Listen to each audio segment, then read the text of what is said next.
కాదు. దేవుడి అధికారం నేర్చుకోవాలా. మనం చనిపోయే వరకు నేర్చుకోవాలండి. దొంగ చూసారా, చివరి క్షణంలో నేర్చుకున్నాడు. ఏంటి? ఆయన ఎలా స్తుతించాలి, ఆయన ఎలా అడగాలి, ఏ విధంగా ఆయన దగ్గరికి వెళ్ళాలి, ఏ విధంగా ఆయన క్రియలను పొందుకోవాలని నేర్చుకున్నాడు దొంగ. ఏమన్నాడు తెలుసా? అయ్యా ప్లీజ్. చిన్న మాట అంటాడు, చిన్న మాట.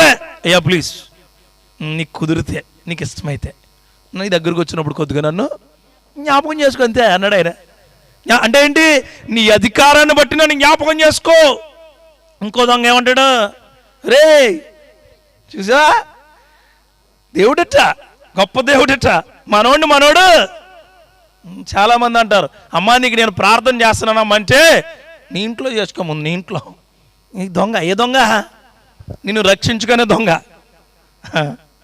ఒకరు ప్రార్థన చేస్తున్నారు అంటే ఆ భాగ్యం ఎవరికీ దొరకదు. హల్లెలూయా. నీ కొరకు ఒకరు ప్రార్థన చేస్తున్నారంటే అది గొప్ప అధికారం ఇచ్చాడు దేవుడు వాళ్ళకే.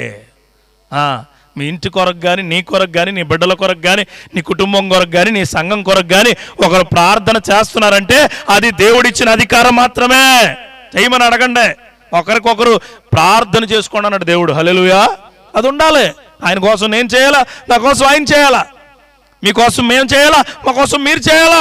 ఒక్కరికొకరు ప్రార్థన చేసుకుంటే ఆ ప్రార్థనలో దేవుడు ఉంటాడు. నీ ప్రార్థన కంట 2-3 ప్రార్థన ఒకే విషయం చేస్తే ఆ విషయము సఫలమగును గాక అన్నాడు ఆయన.